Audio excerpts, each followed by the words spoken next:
everybody. As always, it is I, Ryan, host of DM Told Me To. I know this episode's a little late this week, and I apologize for that.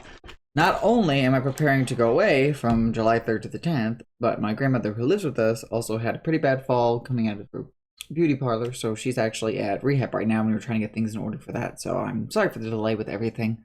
But it's just, life's been a little crazy this past few weeks, so thank you all for bearing with me and things. So, let's get into it. So, on the agenda today, I'll go to the updates page on the very back of the book here. If you ever miss an update, ever want to know what happened in the last recent updates thing, yeah. So I got section stuff here for the 28th here. So I'm going to go over Auromon card pack number adjustments. I've adjusted the number of cards in each card pack just to make it easy with printing and things. So, and that we'll talk about. I assembled the first rough list of a card pack, so those will be cool to talk about. And I have two creatures to talk about, Batsy of Darkness and Angelic Kitten. So with that being said, let's get into it. So as a heads up, since I will be gone from July 3rd to the 10th, I'm going to try to record. I got to do a lot of work this week before I go away as far as working on the project, so I can have at least 2-ish updates to come up the Sundays after, right? Because if you look at the calendar, I'll be gone from the 3rd to the 10th, which is a Saturday to a Saturday. So obviously I got to record something before the 4th, and then something to go up on the 11th, because when I come back, it'll probably be late when I come back Saturday night, and I probably won't have anything really done if I'm away to present to you for that week. So because the internet there is not the best either. All my artists and people that work with me listening to, if I don't respond right away, or it takes me a couple days to respond, just because the internet is very spotty there, and I don't know whether it'll be free internet or internet I can use. Can pay an outrageous price to use them at the hotel, but we might not get to that. So this will be a little bit of an update today on things, and hopefully I can work on stuff a lot this week, and I might be streaming this week too. Maybe we'll see. I also work 2 days this week, so I can find time for that too. It's gonna be a little hectic, so hopefully I can get a lot of stuff done before I get work done. I have finished 9 cards, so hopefully my printing guy, if you're listening, watching, shout out, because hopefully at some point I'll be able to get those before I go away, which means I can show those off during the next one of the next 2 episodes I plan to record to get ahead of the game, to show you guys the finished cards. Otherwise, I've just been showing and discussing with paper cards that aren't the legit cards at all. And so I'm doing that. I can show you guys what the actual cards look like, go in depth, and do a little card description breakdown for you officially once I finalize the design, because the paper cards I have are pretty rough designs compared to what they actually come out to. So with that being said, let's get into it. So again, if you're listening on any platforms, I always put the YouTube link in the description. If you're on Spotify, Spreaker, anything like that, Apple Podcasts, Podbean, etc., there's always a link in the description to the YouTube, or you can just type in DM Told Me To on YouTube and see the channel. Drop a sub if you want to get notifications and things, and then that way you can watch and see the pictures of everything I'm talking about. So without further ado, let's get into that. So I'm going to start with going about number card adjustments. So in the seal breaking area of the book here, which is how to acquire cards, acquiring Auromon. So in the seal breaking section, I just adjusted things, right? I changed the first tier for players levels 1 to 4, and I was talking about, so I'll just do a quick recap of seal breaking, basically open card packs, right? And I have the works in the background too of setting up an actual shop where people can actually buy card packs for your games at home, for your players to actually open and be able to have the actual experience of opening card packs when playing at the table, which I'm super excited for. And as a disclaimer, I know I've said this before, I'll say this again. I've been trying to keep things very legit with Dungeons and Dragons and Wizards of the Coast. So what that means is iconic creatures that are in Wizards of the Coast, if they're copyright owned by them, obviously I can't do work with them. So what that means is I'll make either spin-offs of their names using creatures kind of like that, or I just don't touch them at all. And I'm thinking of leaning more towards the second option. For example, Beholder, Mind Flayer, things like that are owned, like the name of those creatures is owned by Dungeons and Dragons themselves. But obviously things like Baboon and Cat aren't, right? Because that's just general creatures that they've used in their games. So to avoid things like that, avoid things like Yuan-Tig, things like that. So you won't see creatures along those lines. And if people know those rules better than I do, I'd love to reach out to discuss things to make sure that I'm following things correctly. So if you happen to know anybody that is able to break down, I don't want to say legal legend, but using the open game license, right? Making sure that this project is following things along those lines. I think it is so far. So without further ado, like I said, let's get into the seal breaking. So one of the best ways to get Auromon cards is from purchasing packs from around the world. Depending on your tiers of play will determine what packs you get access to. Certain packs will be offered from the following tiers: first tier, second tier, third tier, fourth tier.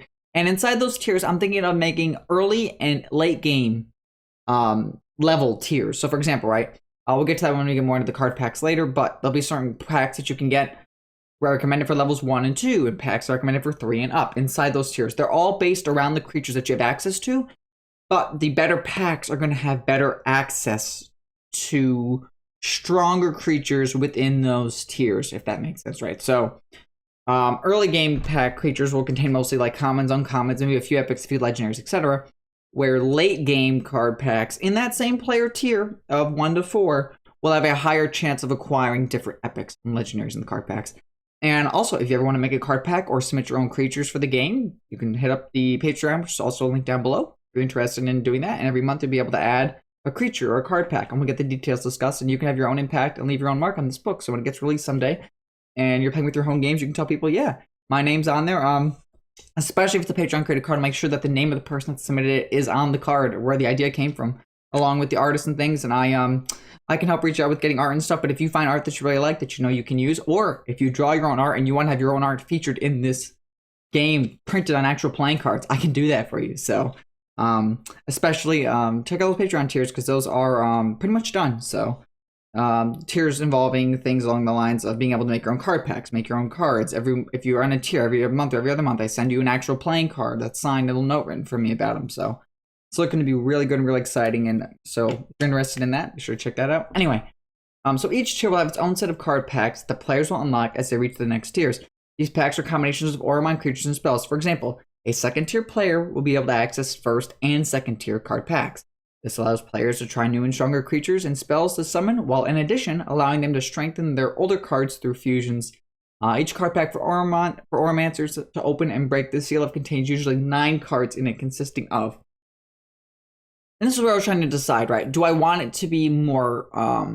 I'd make a number of 9, right? So I was thinking of doing 5 common rarity cards, 2 uncommons, 1 spell, and 1 rare, epic, or legendary card, for a grand total of 9 cards. The other option I was kind of shooting around too was if 4 commons and 3 uncommons is almost better than 5 and 2. But I feel like when you traditionally open a card pack, whether it be Magic the Gathering, Pokemon, right, Hearthstone, other types of card games, card packs, things like that, they traditionally have more commons than uncommons, but by a majority, right? It's not just 4 commons, 3 uncommons, and then 1 of each of the other cards. So to keep that tradition, I think doing 5 commons and 2 uncommons is the better play there. Now I look at it too, right? If you were to sell a single in a card shop, it's showing on the comment to the left, right? How much each goes. 10, if you sell 10 common cards, that gives you 1 gold piece. And obviously, if you don't want to fuse the creatures to make them stronger because you're not about that, that's what your deck's not focused on, that's where that option lets you be able to sell them. So, the rarity of the last card each pack varies by card pack. Each card pack can be found in the card pack section of this module, which shows the table players may roll from to see which cards they open from a pack. And this here says page 13. That is wrong. I don't know what page number that'll be yet, so I'm going to just do page X because I'm unsure yet what page that's going to be confirmed. So, and because stuff gets shifted and slid around. So 9 cards in the card pack, and that way when you print a sheet, when I on my end for printing to save paper to savings, so that you guys, so I can charge card packs and cards cheaper. I don't have to charge you guys more if you were to buy a card pack or something. Remember, these are going to be actual playing cards that you'll be able to buy online. They'll be shipped to your house. Hopefully, about to figure international sales and things like that. But it's obviously something, like I said, working on in the background too while all this is going on. So this is a big hassle, a big deal. I'm taking this pretty seriously if I can. So with that being said, right, we lowered it. It was originally 10. I lowered it down to 9 just because with printing, you put 3 cards, 3 rows with 3 cards on a sheet, and boom, you're set. So anyway. There's that. If I was to go consult a little list quick, right? So we got changes to our seal breaking pack with 9 cards. Next one is Amos Athletes. So that's the name of the first card pack. For all you guys that are fans of this, and even if you're new, welcome. This was a podcast where we originally did a series based on Pokemon D&D, which we stopped due to copyright issues, things like that. So that's why when I'm making this, I'm making sure I'm following all the right rules that I'm legally allowed to do. So, with that being said, let's get into it here. So, because I think I'm going to organize all the creatures by all their tiers by rarity at some point, right?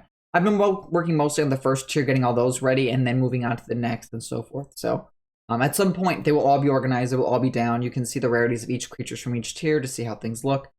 But obviously, that is a future towards the end of goal. I'm just basically working on things right now. Anyway, Auromon card packs. So, Right, I wrote 13 up. There's actually page 18. And it's not even page 18 because I have to finish filling out the second tier. So creatures CR 4 through 10, their rarities, and creatures 11 and up, and things like that. So anyway, so let's get into the Auromon card packs.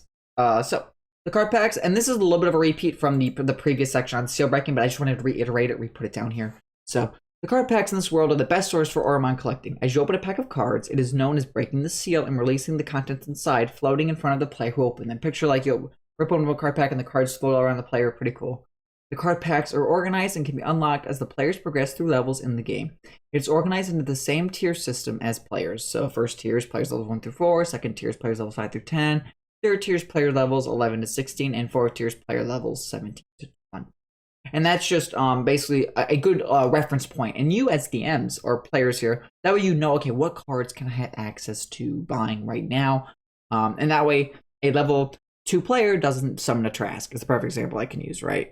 Not that they get lucky or whatever, but just general stuff. So each tier will have packs broken up into early and late game card packs. These signify packs that can be unlocked as players reach the higher or lower end of a tier by DM discretion. It also helps to show off the idea that card shops are getting new packs daily, or perhaps the adventurers travel around and discover shops that sell better packs than the previous did, right? So it's just the idea of where it's like, as they go and explore, and certain regions might have card packs are traditionally to them. Like if your players are exploring a desert for a mission, perhaps you as a DM throw together a desert pack. And it's a pretty simple format to make your own pack here. So each pack consists of the following, like I said before: 5 common rarity cards, 2 uncommon rarity cards, 1 spell card, and 1 rare, epic, or legendary card. To see what you get from the packs, you will roll in each table the number of times to see what cards you open. For instance, my character just bought an Amos Athletes pack, so I'd roll to see what cards I obtain. I would roll a d20 5 times from the commons list, then 2 times from the uncommon list, then a d12 once from the spell list, and then finally roll a d12 from the rares, epics, and legendary list.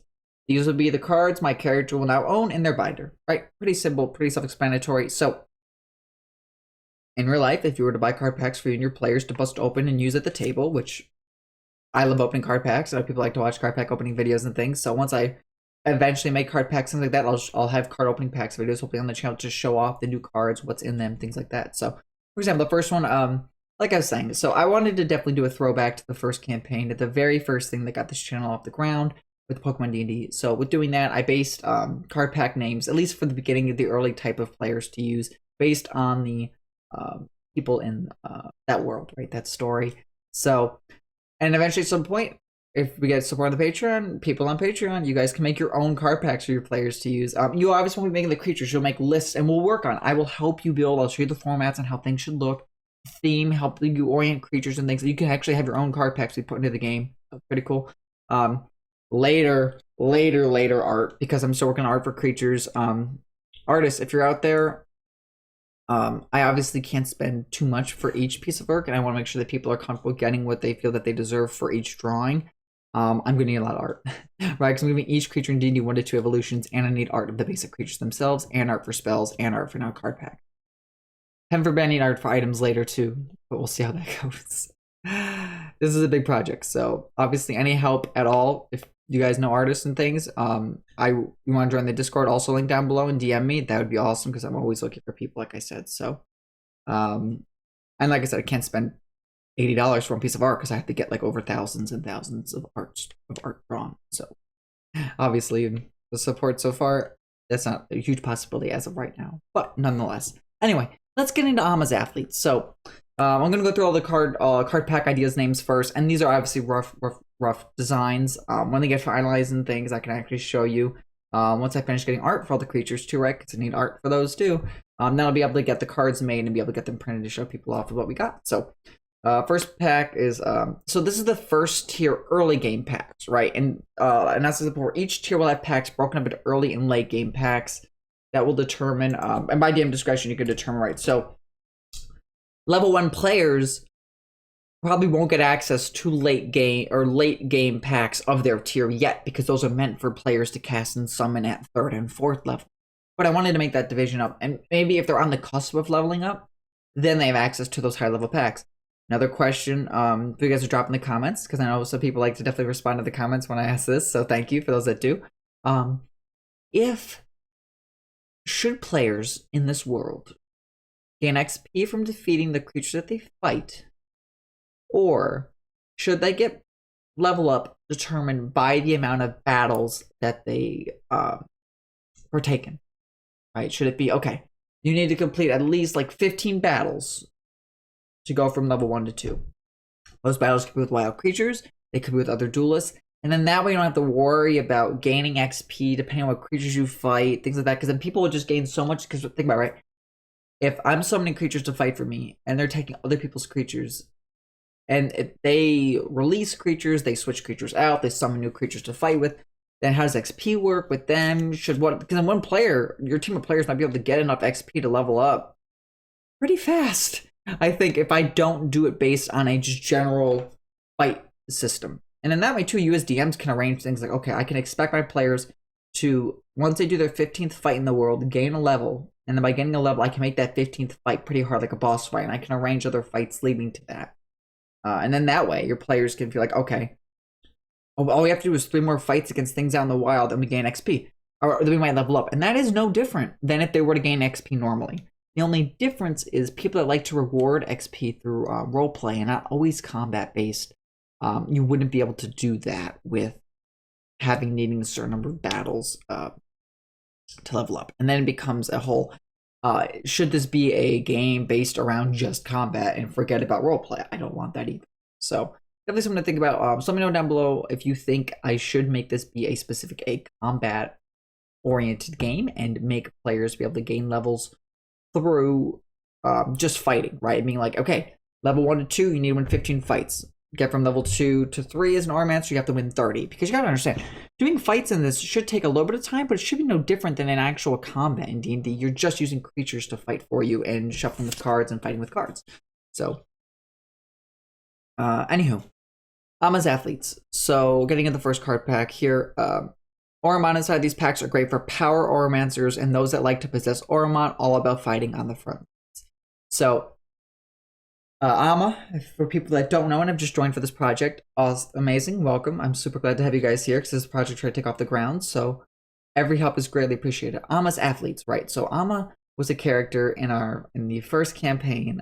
We did on this podcast here. If you've seen season 1 of the show and stuff, you know you've seen this stuff with her. And so I just wanted to do a coup d'etat, and she was all about getting Pokemon together for the Pokeathlon, right? It was her thing. So naturally, I had to devote a pack to Ama's athletes. One is Charlie's Chemicals. Charlie was the chemist of the group, a little chaotic, so I figured Charlie's Chemicals. Auromon inside of these packs are great for Mystic players and those that love elemental damage. It contains creatures that can cast spells and magical effects on their own while also having some protection against magic as well. So they're all about things that are good for Mystic users. And then Gregary's Greens, based on Tyler, Gregary, in our first Pokemon D&D campaign. Auromon inside these packs are great for Celestial users and for players that like to be there to help out their teams.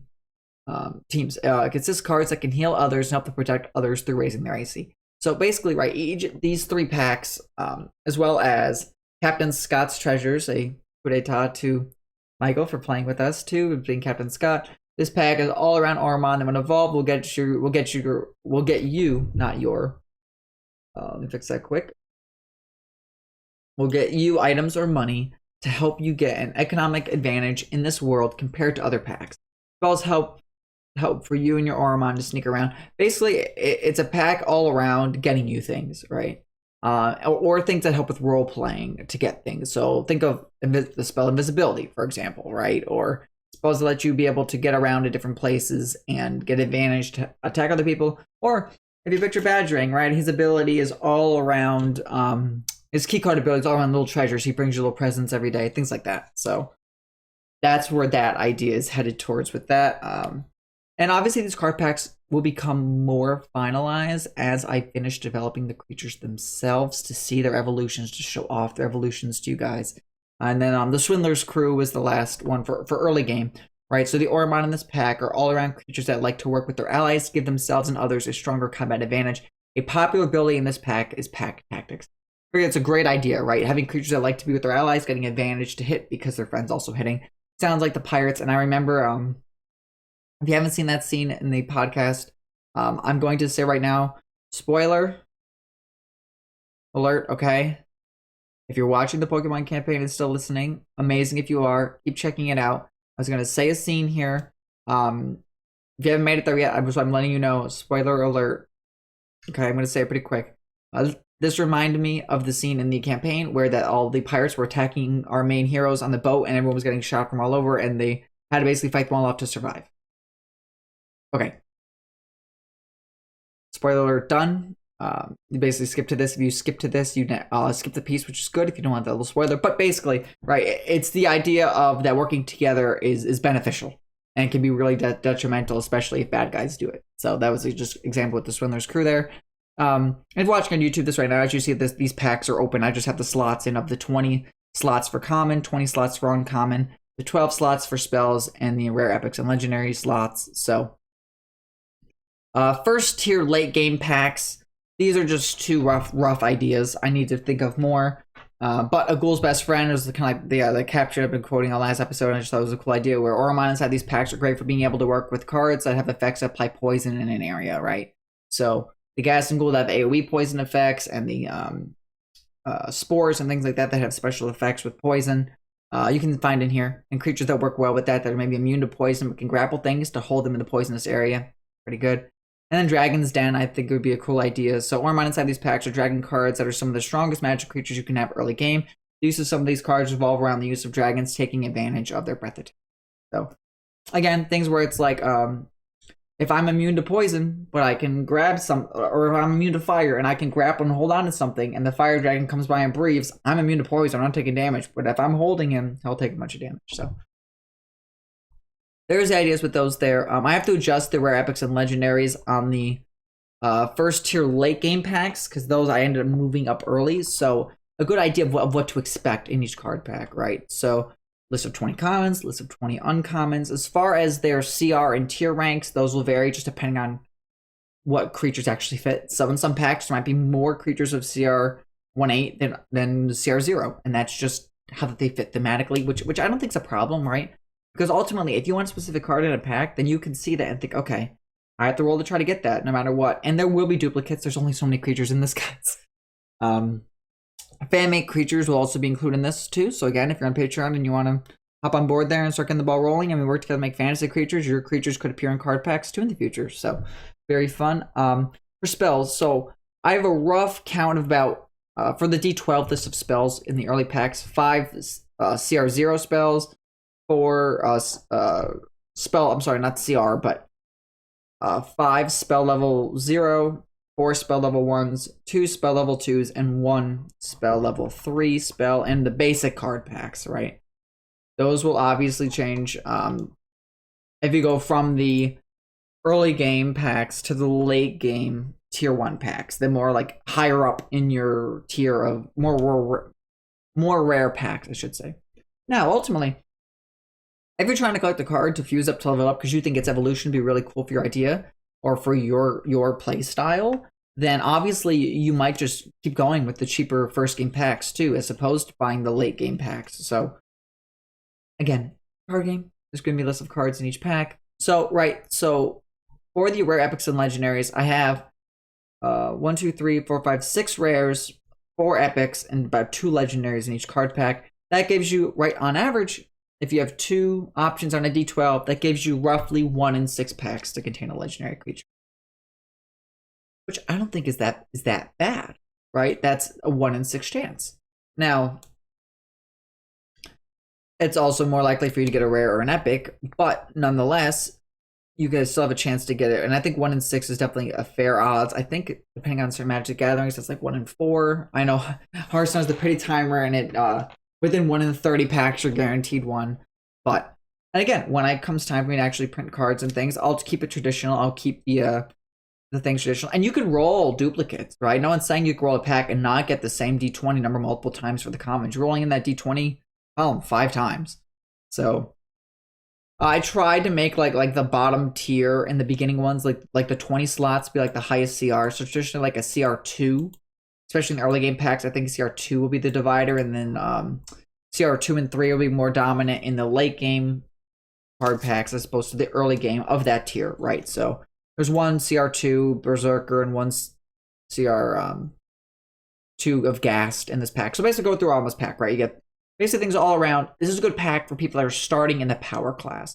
So Ama's for power, right? Charlie's for mystic, and Gary's for celestial. So after that, it's just cards with other themes. And to find the ideas of a lot of creatures with a lot of themes is kind of where I'm at for making card pack ideas. So definitely, if that's something you like and you like the idea of just being able to put groups of creatures or groups of things together, let me know, and we can sit down and talk over Discord and work stuff out to be able to build a card pack that you think, and it can be in the book. So I think a pretty cool idea. So to go through Ama's thing quick, right? So for the commons list, it was tough. I'm gonna be honest. It was tough to find a lot of commons that really help with the kind of power class, because what I use to quantify what fits for a power class, right?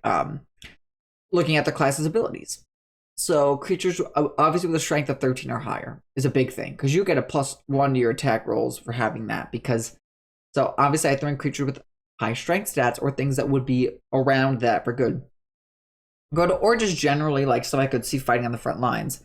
So for example, like in the common list, you have things like commoner, camel, mule, pony. A lot of the animals early game actually had a pretty high strength score, so that's probably more up your alley than later things like panther, riding horse, ape, death dog, giant eagle, giant hyena, hippogriff, lion, berserker. I figure berserker's a great example, right, of something where it's like I'm gonna get advantage to hit, enemies get advantage to hit me, but I have a high strength score, so I'm gonna get a little bit of an edge, and I get it.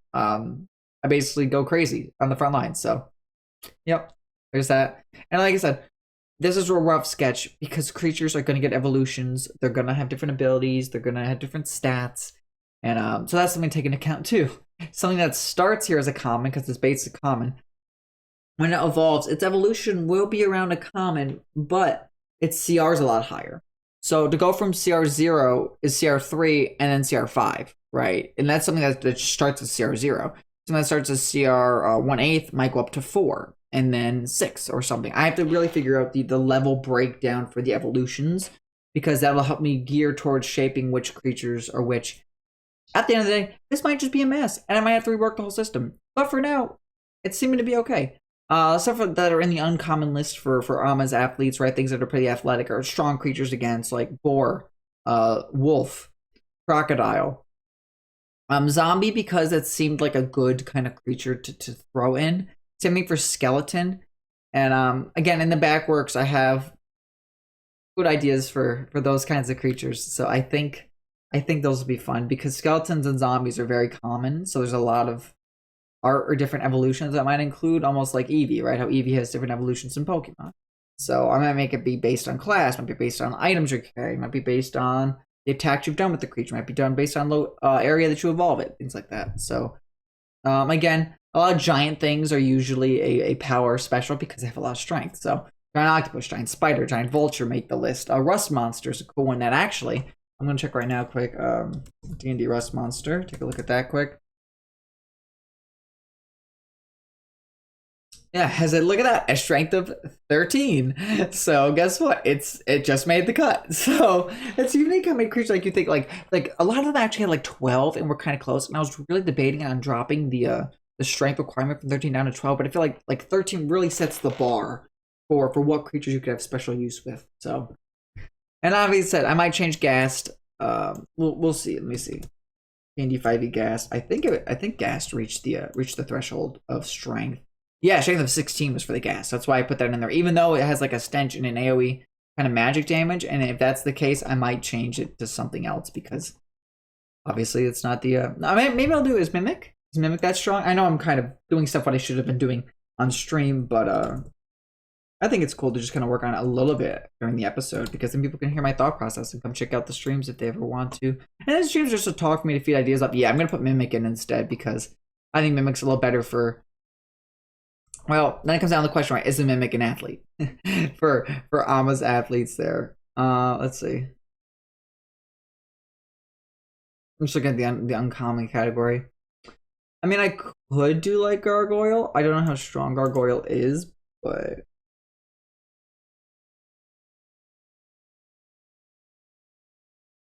yeah, you know what? I think Gargoyle's a little better. I could see a Gargoyle being more of an athlete than a Mimic. Even though Mimic's pretty cool and pretty strong, pretty interesting creature, yeah. So we'll change the Ghast here to a Gargoyle.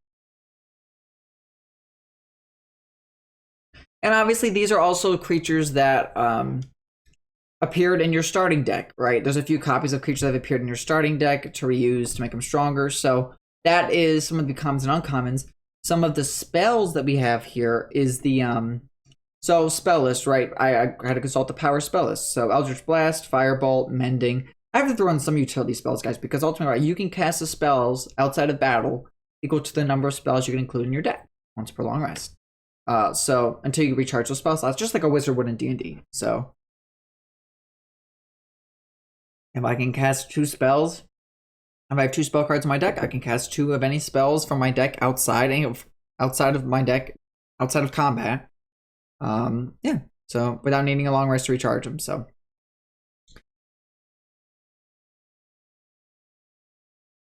we have things where it's like Eldritch Blast, Firebolt, Mending, Produce Flame, True Strike, Impel Duel, things like that. So Detect Magic I think is pretty cool, right? That has some story element to it. Same thing for Mending, could have some story element. I will always remember, and I'm not going to spoil it this time.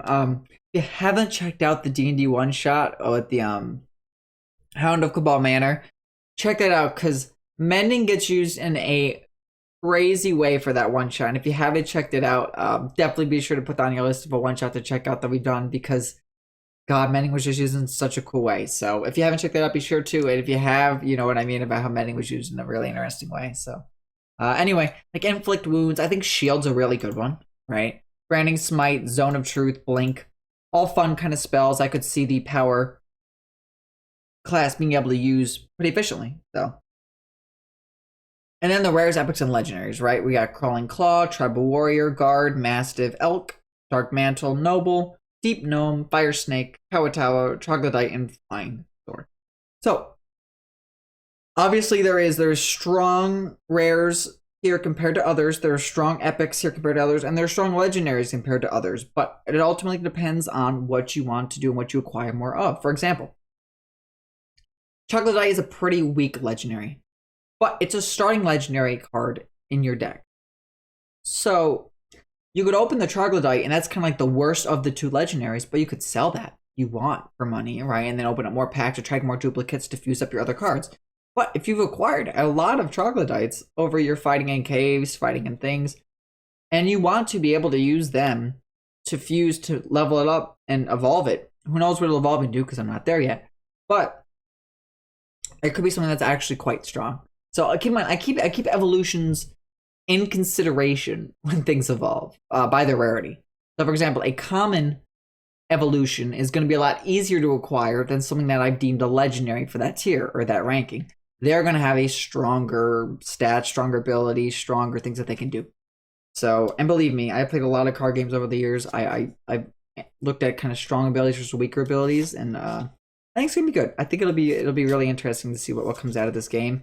And obviously some creatures, like I said, will probably move around in their rarities. As I work on them more, I'll be like, oh, that's actually pretty good. All right, I'm going to move that ability, change that out for something else. Obviously, if you evolve a creature, that's also pretty good. But then you got to compare that to other creatures of that tier. So, CR0 creatures will become CR3. Well, if I opened a CR3 creature, how does that weigh in comparison to something that I've evolved it into already? So that's what I've been doing too. So there's a lot of analysis I've gone into this. A lot of creatures have been adjusted and talked about. So with that being said, I think this is a good segue to bring us into some of the creatures here, right? So some of the rare epics and legendaries quickly. Like I said, for Crawling Claw, Tribal Warrior, Guard, Mastiff, a lot of those things have an above strength of 13. So you get that bonus of using them because of their stats. So certainly something to think about with that. Okay, going on. So like I said, so I've only finalized Ama's athletes, and at some point I'll get art for that, which would be cool to get printed on packs. I might just do paper for packs in the beginning until I can find an actual like way of containing them and have it be nice, that's easy to kind of cut open or rip open with your hands and things. So we'll see how that looks. Anyway, going on here. The other ones, like I said, work in progress on the other list. I really have to finalize the creatures and their evolutions more, but I wanted to show you guys the packs that I've kind of thought about already so far, and just see what you guys think. So, do you guys have suggestions of packs based on our excuse me, based on our stories that we've done so far? Is there any cool ideas that you think pack names should be in addition? So, something cool to think about. If you want to create your own, like I've said before, Patreon's the place to go. So, okay. let's get into some of these creatures here. So, I've been finishing up getting art and stuff done. Let's see. Yeah, I have the first 9 done, right? So I have cards finalized for Awakened Shrub, Thornmonger, Baboon, Biomorph Baboon, Badger, Badgerang, Bat. Stuff we're going to talk about today, Batsy of Darkness, Cat, and Angelic Kitten.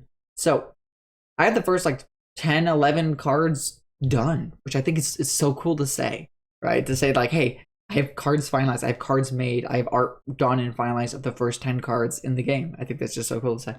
So anyway, let's get into Batsy of Darkness and Angelic Kitten, because those are 2 creatures I'm going to talk about today. And hopefully in the next episodes I can talk about future things like Seymour. I have the Crawling Claw art and its 2 evolutions almost done. They're looking so good. I love the artists I've been working with on 5 or 2. Like I said, I've only done a few creatures here, right? So I need spells, I need stuff. So I'm going to be hiring a lot of different artists. But like I said, I can't afford a ton. So, but if you know an artist I'd like to make some quick money just doing stuff over the summer, or just if they want to draw for me and do stuff, that's totally cool too. Reach out, help them down below. Message me on Discord. My DMs are always open for anybody. So totally cool to talk about stuff. Anyway, let's go on here. We talked about Thornmonger last time. I showed off the art for that. The Biomorph Baboon art finalized. I don't know if I showed that off last time, but here it is. If you can see it, I think it looks great. Because remember, I have to ultimately use get my own art for everything. So I'll show you where I based this idea of the one off of. And if you're somebody that's been around since like episode 1 or 2, you definitely know what I mean when I say this here. So let me see if I can get it up here. So I took the original idea of the baboon that I was able to find and use for my purposes, and I basically sent this to my artist, and I was like, hey, I'd like this. Like, I'd like this creature. This baboon was drawn by Wizards of the Coast. They own it. They own the whole thing behind it and stuff. And so I obviously can't use that because it's theirs. But what I was able to do is reach out to my artist guy and say, hey, I got this baboon guy here I'm able to use. Do you think you could make this baboon, the little white baboon guy, which will be on a playing card, that if you guys get baboon, you'll be able to see it. And if you could make like a fusion of it, that like an adaptation, like an evolution of it, that has like 2 heads like this, 2 tentacles, and it's pretty much it that I wanted because that's its abilities, right? And let me what you think. And the guy was like, yeah, sure. And bam, look at that guy. Oh, I think he looks so good of what I was going for, right? Because like, look at him. He's got those 2 tentacles coming out of him. He's all gray like the other one is. He's got the 2 heads. And that's all he needs. Because he's got the up pass perception. He's got the climbing speed because the tentacles letting him be able to like climb really fast. And he's just a medium creature, which is what he is. And Auromon, if you guys haven't checked out Kaarl, Carl, sorry if I'm saying it wrong, Ivanovich art underscores between each of those words on Instagram. Be sure to check him out. He does amazing art, and he's a great artist I've been working with recently that has been able to help me really take this off and get into a good state of mind. So he's the artist guy I've been using for a bunch of stuff. So I just want to show off his stuff there. Obviously, you guys know Badgerang. Okay, Batsy of Darkness. A coup d'etat again to one of the characters in the first campaign. Batsy being a iconic bat that then became Mr. Bat and things. So I felt it was just cool to incorporate that into here. And this is basically if Batsy was to ever get corrupted. Here's what Batsy looks like. So this is Batsy of Darkness. I have an actual like cave background and things on the actual card, but for now I just have this art here. This was drawn from Gary on Drive Through RPG as Purple Duck Games. So I've been purchasing a lot of arts through them on Drive Through RPG that they say I can use for commercial use and things. So I'm good, right? So I've been making sure I'm following everything to a T. Anyway, let's get into Batsy of Darkness. So it's a small fiend, demon, chaotic evil. AC of 13, hit points 55. Kind of kept the same speed a little bit from the bats. If it walks, it's a speed of 5, but if it flies, it's a speed of 40. Its strength is 6, its dex is 16, its con is 10, its intelligence is 4, its wisdom is 12, and its charisma is 6. So it gets a bonus to stealth, because stealth being +3, because obviously this is like a dark bat. If it flies around the darkness, of course. Vulnerable to radiant, because it is a demon. Most demons actually are kind of vulnerable to radiant. It is resistance to fire and necrotic because it is like a demon type of creature, and it's immune to poison. And I did not know this until I started looking at creatures, that most demons in D&D are immune to poison specifically, despite not having poison attacks. Maybe just because they're not totally alive. If anybody knows that, I'd be interested in seeing that comment down below on why I guess all the demons in D&D are immune to poison. Definitely an interesting thing. Since it's got blind sight of 60 feet, passive perception of 11, I basically just copied what they had for Bat again. And that's what the bat has in its normal stat block. Because remember, this is an evolution of the normal bat in D&D. So, all right, let's get into some of the fun stuff. Oh, language is abyssal. That'll be a point later. We're like, why is the bat talking? Because regular bats don't talk in D&D. So let's get into its key card ability. So when your key card for 24 hours, the Aromancer will be able to understand abyssal and speak it. Now this is obviously a good character, a good creature to start out to be your key card if you know you're traveling to some area where there is demons, a demi-plane of evil abyssals and demons and things like that. Where if your character doesn't know abyssal at baseline, boom, by having this bat, you now have unlocked the ability to be able to understand abyssal and speak it. So again, a cool kind of utility bonus for having them out. And that's where I like the idea of Pokemon D&D always traveling with your buddies, but they ultimately didn't have any real benefit for the player. Right? You could have a bond with them and they would get a benefit, but they never really gave you the player a benefit. And that's where with this game I wanted to kind of include that in too. By having it be your buddy for 24 hours, they'll be able to understand abyssal and speak it. And what is the unique? It also has echolocation, like a normal bat does, where Batsy of Darkness can't use its blind sight when it's deafened. Keen hearing, Batsy of Darkness has advantage on wisdom, because perception checks or rely on hearing. There's normal stuff for the bats. But usually, like I said, so when a creature evolves in this game, it's going to get a new ability and a key card ability that it didn't have before. And then you'll see someday the creatures that evolve to a second evolution. What do they get? We'll get into those at some point. Anyway. What ability does Batsy of Darkness get? And this is where I was really trying to get into some of the ideas of deck building, because this is a deck building creature fighting kind of game, like a Yu-Gi-Oh, but mixed with a Pokemon, mixed with a Shadowverse, mixed with a Hearthstone, mixed with Magic the Gathering, a whole concoction of things. So I feel like any sorts of those card games, and you love Dungeons and Dragons, is the game for you, because ultimately, right, these are Dungeons and Dragons mechanics. You're just fighting with creatures you've summoned. So those players at home, DMs that like to summon a bunch of creatures to fight with, whether it's the Druid summoning like 21/8 spiders to do their bidding. Now they can actually just play a game where they can summon creatures and fight with the creatures that they've collected and summoned. So, and here's what a great ability to highlight that. So, Fiendish Sacrifice. When a Fiend Auromon you have in battle makes a melee weapon attack and misses, you may discard this card from your hand to make that attack an automatic hit. This does not get around resistance and immunities for damage. So, I'm thinking of making certain creatures have highlight, or certain types of creatures have a signature ability, right? Kind of like how think of the best way I can describe this, right, is potentially the colors in Magic, right? Blue is usually like the mind games color that can counter spells. Fire or red or mountain is all about dealing direct burst damage. Green is all about summoning large creatures. White's all about summoning a bunch of creatures and then they get buffs for having a bunch of creatures, etc. So, and healing is also white in Magic the Gathering, right? So in these terms, the Fiends might have a signature ability, the Celestials might have a signature ability, the Constructs, the Beasts, and that's where I think it might be fun to delve into that mechanic a little bit, because it's ultimately a card game with creatures. So obviously, if you can use these creatures at home in just your normal campaigns, and you don't have to have that Fiendish Sacrifice ability. But if you were to play this game in this game mode like it is intended, totally, but you can use these creatures otherwise too, right? Then that's where that Fiendish Sacrifice comes into play.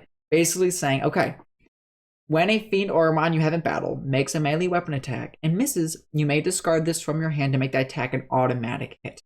This does not get around resistance and immunities for damage.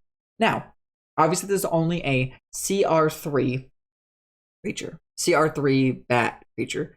Now, as the game goes on, there's higher level CR things that are going to evolve into stronger, powerful, more creatures.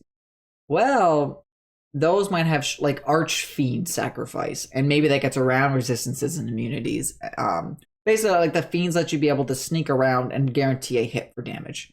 So, and this is great for someone that's building a Fiend or Demon deck, right? You don't necessarily want this guy to be your key card, because then you can't discard him because he's already out. But if he's in your deck and you plan to fight with Fiends, and let's see, did I assign Fiend to a background? Take a look. I haven't actually looked for that, but I just thought of that recently. So let me see, because we made custom backgrounds and being in the game, right?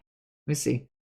So Fiend is by charlatans. So if you're playing a charlatan background character and you get your skill proficiency in Deception, Sleight of Hand, and you get a deck bonus to using Fiends, right? Which gets +2 attack rolls of cards of that creature type, rarity, or ability. I might change that +2 down to just a simple +1 right now, because otherwise the bonuses will get really crazy.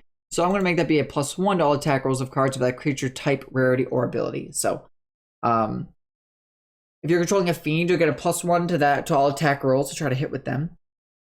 Yeah, so if you're a Charlatan, and if you're playing with Batsy in your deck, right, and you want to discard that to guarantee your creature gets a hit off, that could be pretty cool. It's a pretty nice mechanic to use, right? So I have that, and I think you'll see another mechanic coming up later on when I talk about Angelic Kitten too. But anyway, so let's keep going with Batsy quick. We're almost done. So Batsy's right, got the echolocation. So basically, it can't use the blind sight when it's deafened and keen hearing. But this is a cool deck building card, right? A little bit of the less of the total social aspect, but can be if you want to have it out to be able to understand Abyssal if your character does not be able to speak it, because Batsy of Darkness is the demonic messenger Auromon. Get into its actions quick, and then I'll go into its I don't want to say dex description because that's much like Pokemon, but in the Auromon world, like, what is the lore behind this creature, right? So let's get in the actions quick. Just a simple bite with a +3 to hit, 5 feet, 1 target, hits for 2d8 +3 piercing. I mean, look at those teeth. I don't want to give him multi-attack because I was like, let's just give him 1 strong bite attack because look at those teeth. Those things look like that they would have hurt somebody. And then its other action it could do is called Demonic Tail, which gets a +3 to hit. I don't know if you've seen like its hooked kind of demon-looking tail there, but hits for 1 target and hits for 2d6 +3 slashing. If the target is a creature, it must succeed on a DC 12 Constitution saving throw or be blinded for 1 minute. Target can repeat the same throw at the end of each of its turns, ending the effect on itself on a success. So, bats obviously blind people, or bats are blinded creatures, so I saw it fit to have him be able to cause creatures to become blind for a minute. And going to D&D statuses quick, right? D&D blind condition. What does blinded do? Well, a blinded creature can't see and automatically fails any ability check that requires sight. Attack rolls against the creature have advantage, and the creature's attack rolls have disadvantage. And that goes away at the end of their turn. Or they can make a save and throw at the end of each of its turns. So it has to do one of its effects. It has to do something on its turn, and it can't just make the check. It has to do something on its turn and then try to make the save. It doesn't lose at the start of its turn, right? So a little cool thing if it's out fighting for you. But ultimately, you might want to save this guy in your hand and just discard to give one of your next guys a guarantee hit, which some demons could be quite strong. So it has to be melee weapon attack, not spells. So just as well. Anyway, let's get into some of the lore about Batsy of Darkness. So the demonic messenger Auromon. So Batsy of Darkness is one of the many bats that has started its life normally, but once finding a secret cave that connected to the underworld has lost all sense of what it was. This transformation has led the normal bat to become corrupted and learn the language of Abyssal, and now serves the High Demon Lords as a messenger of despair. As an Auramancer's key card, Batsy of Darkness allows the Auramancer to be able to speak and understand the language of demons and fiends through learning Abyssal. When trying to build a deck of fiend-like Auromons, Batsy of Darkness is a great utility tool for combat, by being able to guarantee your next attack hits and make sure that your target gets the message that fiends are quite strong. Regular plan words gets the message, messenger Auromon. Funny. Cool. Alright, that's Batsy of Darkness, right? What do you guys think? I think it's pretty cool. I think it's like a void or like a demon bat. I think it really highlights that idea of it. And the playing card looks pretty cool for it too. So I'll try to get it on the thumbnail. I'll see if I can get Batsy of Darkness in the next game. I'm about to talk about the thumbnails, like the 2 big points for today's episode. But alright, continuing on. Angelic Kitten. I think this looks really cool. This was like a homebrew totally idea of I wish it was called, I think, Astral Feline or Angelic or Holy Feline or something, but I ended up going with Angelic Kitten. Because, I mean, look at it. I think it looks really cool as like an angelic cat. It literally looks like one. So it's a small celestial, lawful good, AC of 16. And when you think about celestials in this game of D&D, they actually have pretty good stats for defensive maneuvers, right? So if I was to go to Pegasus quickly in the book here, if I can just find it quick. I'm just using my monster manual in front of me, quick. Pegasus, I don't think has the best defense, but Quaddle, which I'm not saying right at all, which is a CR4, yeah. So Pegasus has an AC of 12, hit points of 59. That's like an early game Celestial, right? It's like a Pegasus. That's a good example compared to the Quaddle, which is, Pegasus is CR2 with AC of 12 and hit points of 59. But a Quaddle, which is just a CR of 4, has an AC of 19 and hit points of 97. Really good at just CR4. So Angelic Kitten being CR3 is CR below that. I figured, okay, AC 16 is a nice kind of sweet spot for that. Hit points of 45, speed of 40 feet, climbing speed of 30, and a flying speed of, speed of 40 feet, climbing of 30, and flying of 40. So it can climb speed of 30, it can walk around at speed of 30, and it can fly as 40. So, because it's got angelic wings on its back. So, saving throw gets +3 to wisdom because it's a pretty wise cat. I kept the perception and stealth bonuses from its previous form as just being a cat. Damage resistance is radiant. It is immune to fear. It is a small celestial that's lawful good. I can't remember if I said that. I'm going to say it again quick. Its languages are celestial and common, and passive perception of 14. So, what abilities does this thing have? Well, its keycard ability, Kitten's Spirit. After your keycard for 24 hours, if the Oromancer would drop down to 0 or less hit points, they instead auto-succeed their death saving throws and stay alive at 1 hit point on their first turn down. This can also be activated once. This can only be activated once per long rest, right? Because ultimately, you guys as Oromancers, you guys are gonna have health. The players are gonna have health. No one's saying that a bunch of creatures can't just start attacking the players and not their creatures and just go around, especially if they're wild. I mean, let's be fair, right?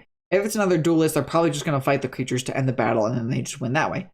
But if they're a wild creature, they're just going to attack the humans. Like, they could just totally attack the players or the races that they're playing as. Why not? And if you guys, as the player, ever goes down because you guys are in combat, if an enemy activates a fireball spell or a spell with an AoE effect and you're too close to your Auromon, you're going to get hit with that blast too. So basically what Angelic Kitten does for you is as Kitten Spirit, think of it as the half-orc ability, right? If you go down to below 0 hit points, you come back. After your keycard for 24 hours, if the Oromancer would drop down to 0 or less hit points, they instead auto-succeed their death saving throws and stay alive at 1 hit point on their first turn down. What that means is, right, if they get down and if they take a bunch of hits from enemies before their turn starts, they're knocked out. They're done. They die, right? Basically what this is you need to, it's not like an automatic effect. As soon as you drop down, bam, you're back at 1. It says on your turn, you will auto-succeed your death saving throws, right? And you'll be alive at 1 hit point. Only be active once per long rest, but it's still really good, a protection ability if you know you're going somewhere dangerous, right? So that's a special keycard ability it got with this evolution. It's Angelic Gift. When Angelic Kitten gets sent to the graveyard in combat, the next Auromon you summon gets a +1 to its AC. So that might be the Celestial ability I was potentially thinking of doing for Celestials. So if Angelic Kitten is out in the field and gets sent to the graveyard in combat, the next Auromon you summon gets a +1 to its AC. And you gotta realize, +1s to their ACs are huge. Your Will-O-Wisp with 19 AC now has 20 as a CR3 creature. So there's some really crazy and broken mechanics that you'll be able to do in this game that I'm excited for. That I just can't wait to see what envelops from me putting this together. So, Keen Smell. Angelic Kitten has advantage on wisdom perception checks that rely on smell. That's the same thing a cat has. Attacks. Angelic Kitten has multi-attack. Makes 2 claw attacks or 1 angelic feather shot. Claw attack. Melee weapon attack +3. Hits for 5 feet. 1 target hits for 1d8 +3 slashing. And then it can still do that twice, or it could do angelic feather shot. Weapon attack +5 to hit, reach of 10 feet. 3 different targets instead of 1 target. Hit for 1d6 piercing damage plus 1d6 +4 radiant damage. So a little bit like it's shooting the feathers off of its wings and they're going flying at the enemies, piercing at them for radiant and piercing damage plus radiant damage. So kind of cool overlap there. So Angelic Kitten, the Holy Cat Auromon. Once a cat has run out of its 9 lives, it goes up to the great beyond to be judged by its creators. If deemed worthy, it gets blessed from the gods to come back to its owner to watch over them as they progress through life. If they pass again in this world in their angelic form, then the next Auromon to replace them in battle gets blessed with an AC bonus. Typical kind of angelic gift ability. Once Angelic Kitten is with their owners again for enough time, they're actually able to save their Oromancer from death 1 time until needing to rest again. By being a sacred creature, they're blessed and cannot be afraid of anything after having survived death so many times as a simple cat. They're also able to now communicate with their owners and Celestials alike. So being able to, basically what this is, right? This is a cat that has gone up to the great beyond, was given a second chance by the creators up above that brought it onto this earth or this world that it's on, and then lets it come back to be able to watch over and protect its Oromancer. So I think it's kind of like a cool protection and celestial angelic kind of mechanic to be able to basically give your next creature a +1 to hit, or +1 on AC, excuse me, which is almost kind of like the inverse of the Fiends, right? The Fiends guarantee an attack hits once. Doesn't apply through resistance or immunities. But the angelic celestial ability is kind of like a defensive one versus an aggressive one, like the Fiends and demons have. So I think that's cool. So that's, I think, pretty much it. That's Angelic and that's Batsy of Darkness. Hopefully sometime this week I can get a stream in. Maybe. We'll see. I'm planning to visit my grandmother later on today, like I said, at the her rehab that she's at. Get back under her feet there. So yeah, so that's pretty much it. I was able to get this episode in quick. Hopefully in the future we'll be able to see some other creatures. I randomly have, oh yeah, Angry Mob is a potential one for the future, and Seymour the Shell Collector. Angry Mob, I'm trying to look at where that is on the list. Oh yeah, it does go Cat and then Commoner. So yeah, Angry Mob will hopefully be one coming next. And hopefully be able to see next Angry Mob and at least Seymour the Shell Collector, the evolution of crab. Don't worry, King Crustacean will be used for the giant crab later on. So, because you gotta realize, all these creatures have basic forms and then giant forms that I have to find art for. So yes, so some last things to think about. If you know of any artists, reach out to me on Discord, let me know. Always looking for people. What do you think I should do about the leveling system in this game? Should it be a defeat a creature, gain XP? Should it be a system where it's fights you complete? Because I think I kind of like the battle ideas now a little better. It's kind of like gym badges, right? In Pokemon, you complete your number of fights, you make it to the gym leader, defeat the gym leader, you then have access to using stronger creatures or that'll listen to you through having gym badges, right? So I might do the whole battle system. I left the Auromon log just to hear back from more people too. Do you like the idea of having pages that you guys as players can print? Keep track of the creatures that you have in your binder. And that way, you don't necessarily need to have playing cards of every creature ever. And you can actually, now that I was thinking about it, you only really need 2 copies of each creature, right? For each player DMs. One that they have, that they fight within their deck. Another one that they earn that they can then put in their binder and then just keep track of how many of those that they own. You don't need to buy like 10 Badgerangs. You only need like 2 per player if they're ever going to plan to use them. So pretty cool stuff. Yeah, so with that, I think that's it for me. So like I said, questions, answer down below. Thank you guys for making it this far into the video as always and checking this out. Questions down below for some thoughts on that I'd like. How should the level system work? Should it be combat with experience? Like, should it be experience based or should it be battles based? You can say the battles or experience in the comments down below. Be sure to check out the Patreon if you haven't at least seen it to see what's there, to at least see what other options, because there's more things there too besides just being able to make card packs and creatures. That'll be cool. And yeah, I think that's pretty much it. Let me know what you think of the deck pack ideas names too. Do you like the ideas of doing like a reminiscence back to the first campaign of having Amma and Charlie and Gregory being involved here and things? So yeah, with that being said, hopefully, like I said, I'll be able to get the next videos out at some point. Like I said, I'm gonna be gone from the 3rd to the 10th, but I'll try to respond to a bunch of people when I can. So definitely DM me, let me know stuff about how things are going, even with you guys at home. How are things going at home? I know for me it's about 92 degrees out, and I live up in the northeast of the United States, so it's usually not this super hot, but it's getting super hot for me. So hopefully you guys are surviving out there in this heat scorcher for the United States or in other places of the world. And with that being said, have a good night if it's nighttime for you. Have a good day if it's daytime for you. And with that, I will catch you guys all in the future. All right. See you guys later.